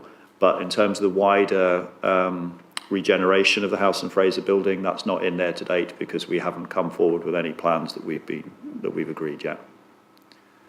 But I accept your point, there is a slight mismatch there. Yeah, thank you. Councillor Thompson. Thank you, Leader. A little bit earlier on, Councillor Garrett mentioned that unless the properties are sold, then no loss is realised in the accounts.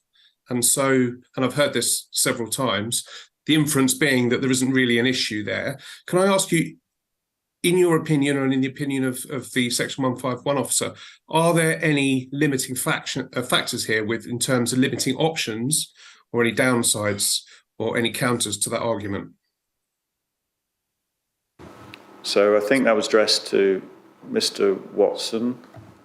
Is that correct, Councillor Thompson? Either yourself or whoever you feel is best. Okay. Could you have a go, Mr. Watson? Certainly, thank you, Councillor Thompson, Leader. Yes, it's the accounting treatment that works with local authorities in that to negate the impact of depreciation and impairment on the council taxpayer, so you're not fluctuating the council tax demand year on year based on the markets, we write any impairment or downward valuation to the capital adjustment account, which is again one of those unusable reserves.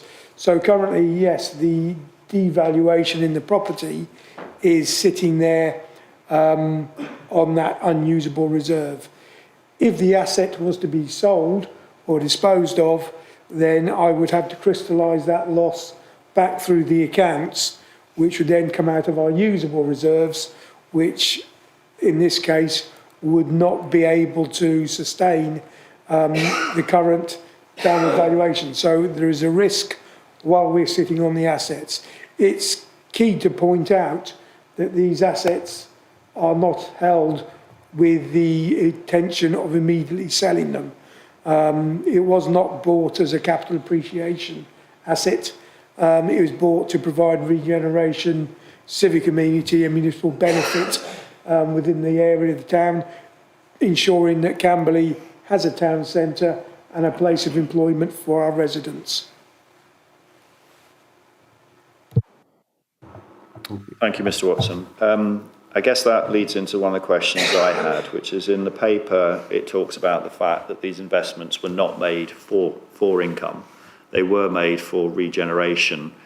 What I don't see is the regeneration that's happened over the last 6 years. Have I missed something in terms of the regeneration of these assets? I guess that might be to Mr. Breen. Thank you for the question. I've been in this role for 1 year, so I don't have all the history. But what I am aware of is that it's enabled investment to go into the Square shopping centre. So investment in a refurbishment of the shopping centre was done, and that is inevitably preserved occupancy levels, which it says in the report are well above typical occupancy levels for shopping centres.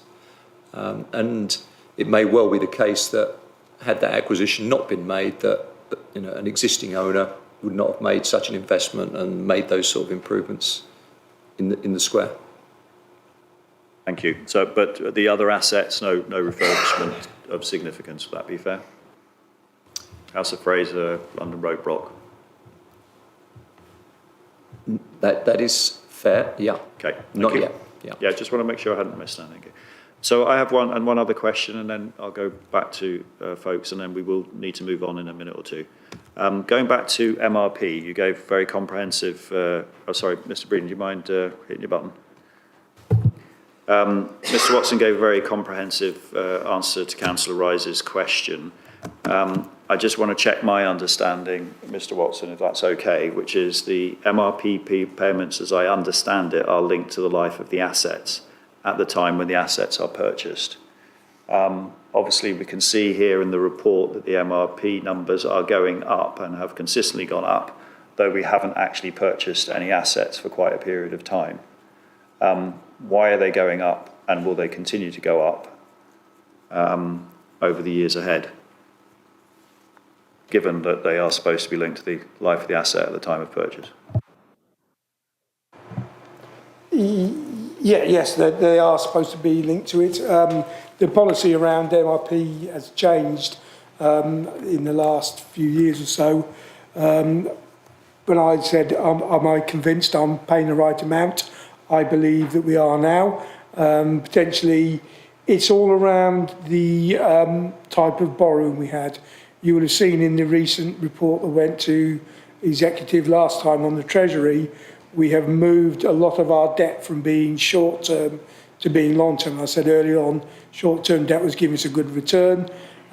Since the 2020 and 2021, we've taken on £50 million more of longer-term debt through a series of loans with the Phoenix loan company that have lent to us, and therefore you make that provision around that based on that longer-term debt as well.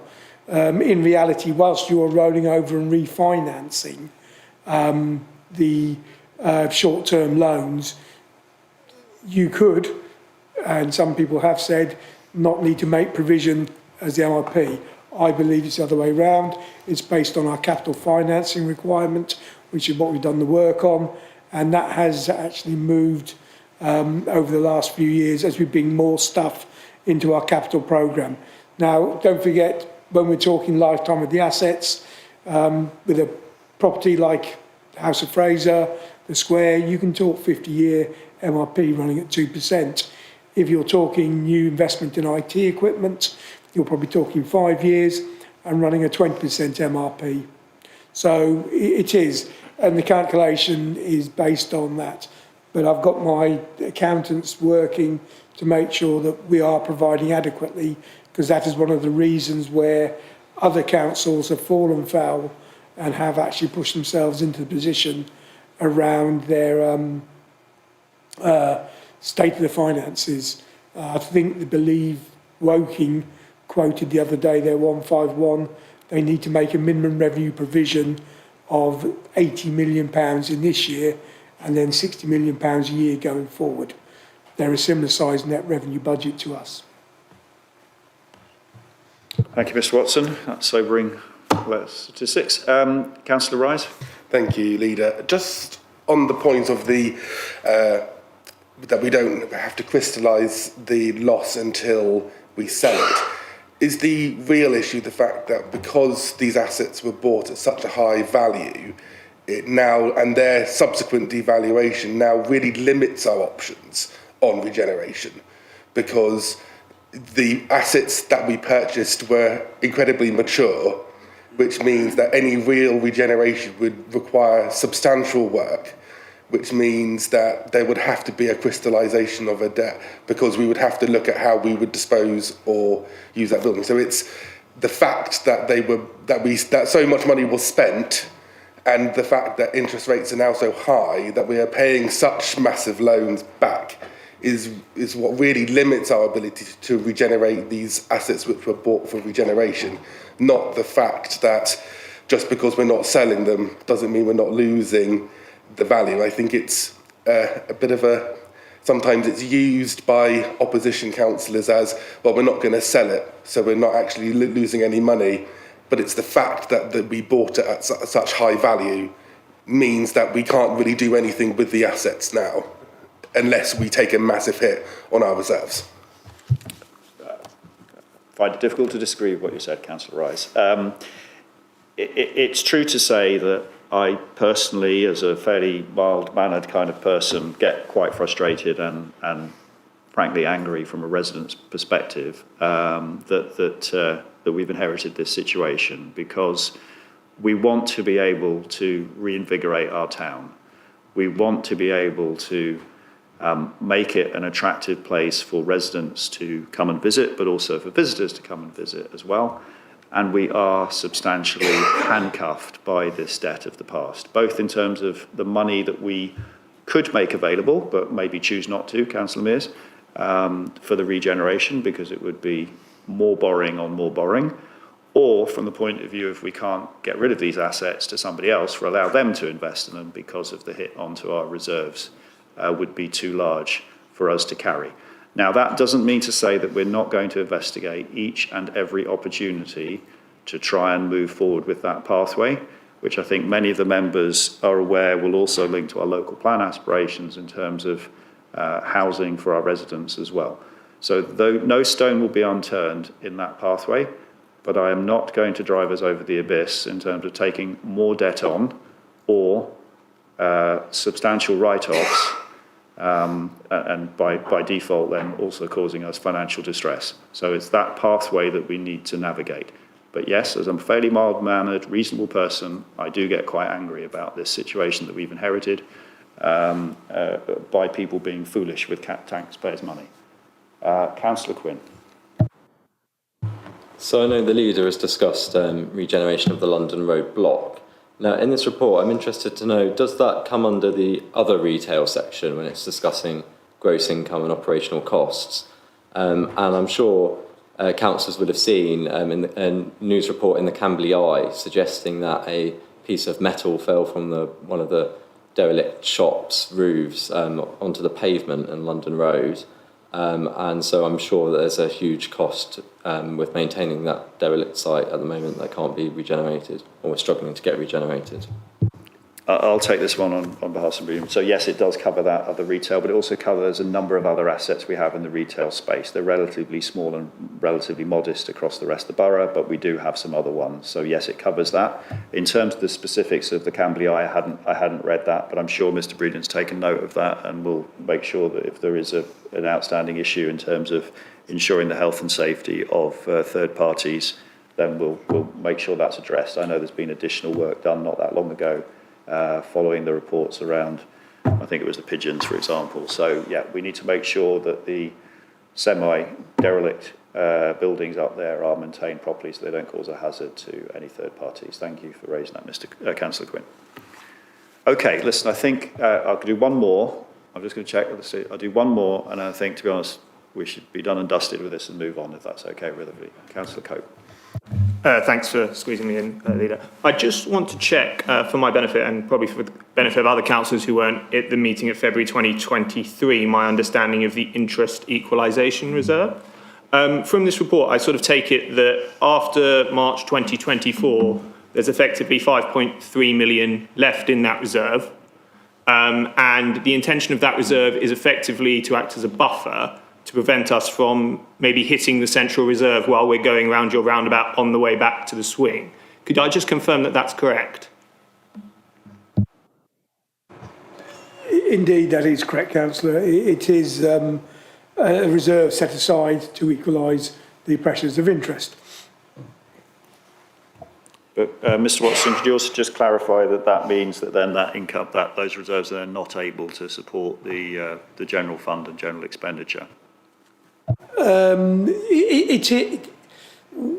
we set the budget, we have a drawdown on the general fund and we have a drawdown on earmark reserves, provided that the drawdown matches what the earmark has been set for. So when we set the budget, we'll look at where the expenditure pressures are and consider whether it's funded from an earmark that's been set aside for that specific purpose, or whether it just hits the general fund balance. So in this case, we're trying to cover off as much of the interest costs around it. And it's an assumption made on what we believe to be the impact of the interest rate rises. So in theory, when we get to the end of the year, if we haven't had to draw down all the money from the earmark reserve or the 2 million we set aside, we will not draw it all down. It's a year-end adjustment on the accounts. Similarly, if we are in a healthier position on the general fund than we thought we might be, we might consider just using that rather than drawing down on the earmark reserves. The key point is that once a reserve's been drawn down, you have to find some way of replenishing it later in the future of the council. But you could also say that if we're sitting on a huge pile of reserves, is that the right thing as well? Because actually it's taxpayers' money. Okay, well, let's hope for falling interest rates, falling inflation, and happy times ahead. Not that we see much of that on the horizon at the moment. Okay, so I think we're all done and dusted on that one. So the recommendation, yeah, let me just scoot up to the top. Thank you for your patience. Paperless is fine, apart from when you try and do this. So the recommendation, the executive is advised to note the findings of this report, the cost of debt financing and repayment funded by the income generated by the council's property portfolio and any surplus deficits therein, and that this type of analysis and reporting will be adopted in future annual performance reports on property-related activities to the Performance and Finance Scrutiny Committee, I hope with the valid and permission of the Chair. Are we so agreed? Okay, thank you very much. And again, thanks ever so much to all of the officers that are involved, especially those that are not here, for their work on this paper. It's helped us understand the situation much better. Okay, so we now go back to the main agenda, away from the supplementary reports, and we come to the item where we need to exclude the public. I don't think we have anybody in here today that shouldn't be in here, so that's okay. But Yeah, I've got to it. So the executive is advised to resolve that under Regulation 4 of the Local Authorities Executive Arrangements, Meetings and Access to Information England, Regulations 2012, the public be excluded from the meeting for the following items of business on the grounds that they involve the likely disclosure of exempt information as defined in paragraphs of Part 1 of Schedule 12A of the Act, as set out below, information related to the financial or business affairs of any particular person, including the authority holding that information. Are we